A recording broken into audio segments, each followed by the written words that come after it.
हरे कृष्णा राधे राधे। आपका स्वागत है आपके अपने चैनल राधा कृष्ण लीला में। आज बैसाख मास की कृष्ण पक्ष की एकादशी है और इस एकादशी को वरुथनी एकादशी के नाम से जाना जाता है। यह एकादशी सौभाग्य प्रदान करने वाली मानी गई है। इस व्रत में भगवान विष्णु के वराह अवतार की पूजा करनी चाहिए। वरुथनी शब्द संस्कृत भाषा से बना है जिसका मतलब है कवच या रक्षा करने वाला। यह एकादशी का व्रत भक्तों की हर कष्ट और संकट से रक्षा करता है, इसलिए इसे वरुथनी ग्यारस या वरुथनी एकादशी कहा जाता है। तो आज मैं आपको सुना रही हूँ वरुथनी एकादशी की बड़ी ही दुर्लभ कथा। वरुथनी एकादशी की कथा जिसे सुनने मात्र से सभी मनोकामनाएं पूर्ण होती हैं तथा घर में सुख समृद्धि धन संपत्ति और खुशहाली आती है। तो आप लोग बड़ी ही श्रद्धा और प्रसन्नचित मन से इस कथा को पूरा अवश्य सुनिएगा। तो आइए भगवान श्री लक्ष्मी नारायण जी के चरणों का ध्यान करते हुए इस कथा को सुनते हैं। एक बार अर्जुन के पूछने पर भगवान श्री कृष्ण जी ने इस कथा को सुनाया था। प्राचीन समय में नर्मदा तट पर मंधाता नामक राजा रहता था। राजकाज करते हुए भी वह अत्यंत दानशील और तपस्वी था। एक दिन जब वह तपस्या कर रहा था उसी समय एक जंगली भालू आकर उसका पैर चबाने लगा। थोड़ी देर बाद वह राजा को घसीटकर वन में ले गया। तब राजा ने घबराकर तपस्या धर्म के अनुकूल क्रोध न करके भगवान श्री विष्णु जी से प्रार्थना की। भक्तजनों की बात शीघ्र सुनने वाले भगवान श्री हरि विष्णु जी वहां प्रकट हुए तथा भालू को चक्र से मार डाला। राजा का पैर भालू खा चुका था, इससे राजा बहुत ही शोकाकुल था अर्थात चिंतित था। भगवान श्री हरि विष्णु जी ने उसको दुखी देखकर कहा कि हे वत्स, मथुरा में जाकर तुम मेरी वराह अवतार वाली मूर्ति की पूजा करो और वरुथनी एकादशी का व्रत करो। इसके प्रभाव से तुम पुनः अंगों वाले हो जाओगे और तुम्हारा पैर फिर से आ जाएगा। भालू ने तुम्हारा जो अंग काटा है वह अंग भी ठीक हो जाएगा। ये तुम्हारा पैर पूर्व जन्म के अपराध के कारण क्षतिग्रस्त हुआ है। राजा ने इस व्रत को पूरी श्रद्धा से किया और वह फिर से सुंदर अंगों वाला हो गया। राजा भगवान श्री लक्ष्मी नारायण जी की जय जयकार करता हुआ अपने महल को वापस चला गया। इसके बाद अर्जुन भगवान श्री कृष्ण जी से कहते हैं कि हे प्रभु, आप कृपा करके इस एकादशी के महत्म्य को बताइए। तब भगवान श्री कृष्ण जी वरुथनी एकादशी के व्रत के महत्म्य को बताना शुरू किया।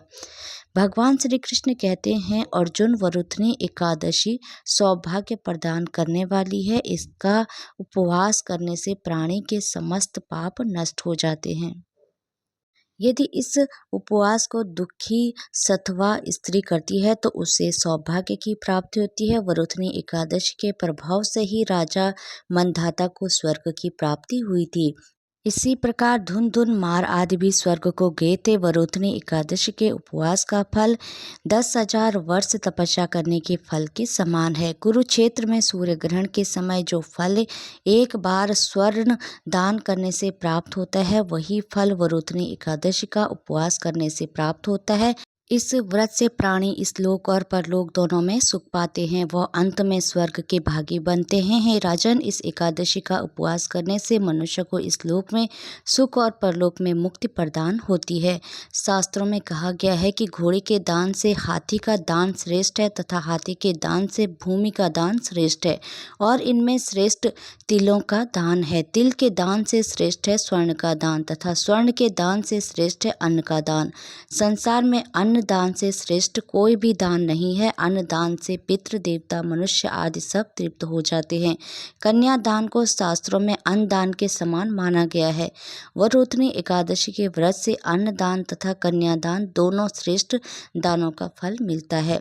जो मनुष्य लालचवश कन्या का धन ले लेते हैं या आलस्य और काम चोरी के कारण कन्या के धन का भक्षण करते हैं, वे प्रलय के अंत तक नरक भोगते रहते हैं या उनको अगले जन्म में बिल्ली की योनि में जाना पड़ता है।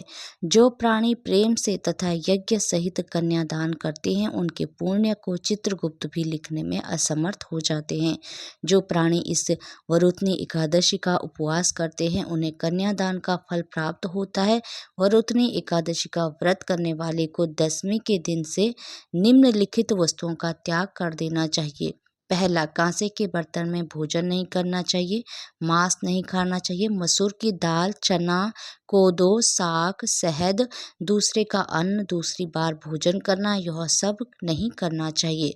व्रत करने वाले को पूर्ण ब्रह्मचर्य से रहना चाहिए। रात को सोना नहीं चाहिए, अपितु सारा समय शास्त्र चिंतन तथा भजन कीर्तन आदि में लगाना चाहिए। दूसरों की निंदा तथा नीच पापी लोगों की संगत भी नहीं करनी चाहिए। क्रोध करना या झूठ बोलना भी वर्जित है। तेल अथवा अन्न भक्षण की भी मनाही है। हे राजन, जो मनुष्य इस एकादशी का व्रत विधान पूर्वक करते हैं उन्हें स्वर्ग लोक की प्राप्ति होती है। अंत मनुष्य को निकृष्ट कर्मों से भयभीत होना चाहिए। इस व्रत के महत्व को पढ़ने से 1000 गोदान का पुण्य प्राप्त होता है। इसका फल गंगा स्नान करने से फल से भी अधिक होता है। सौभाग्य का आधार संयम है। प्रत्येक परिस्थिति में सभी प्रकार से संयम रखने से मनुष्य के सुख और सौभाग्य में वृद्धि होती है। यदि प्राणी में संयम नहीं है तो उसके द्वारा किए गए तप, त्याग तथा भक्ति, पूजा आदि सभी व्यर्थ हो जाते हैं। आज के दिन भगवान विष्णु को तुलसी मिश्रित जल अर्पित करने से माँ लक्ष्मी का घर में आगमन होता है तथा माँ लक्ष्मी घर में अस्थायी रूप से निवास करती है।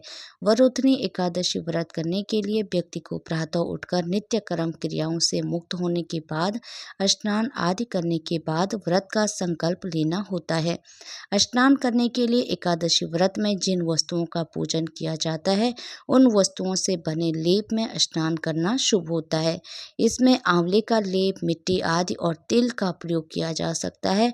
प्रातः व्रत का संकल्प लेने के बाद श्री विष्णु जी की पूजा की जाती है। पूजा करने के लिए धान्य का ढेर रखकर उस पर मिट्टी या तांबे का घड़ा रखा जाता है। घड़े पर लाल रंग का वस्त्र बांधकर उस पर भगवान श्री लक्ष्मी नारायण जी की पूजा धूप, दीप और पुष्प से की जाती है। बोलिए श्री लक्ष्मी नारायण भगवान की जय। बोलिए श्री राधा कृष्ण भगवान की जय। हरे कृष्णा, राधे राधे। भगवान श्री कृष्ण और राधा रानी की कृपा आप सभी भक्तों पर हमेशा बनी रहे। जय श्री राधे।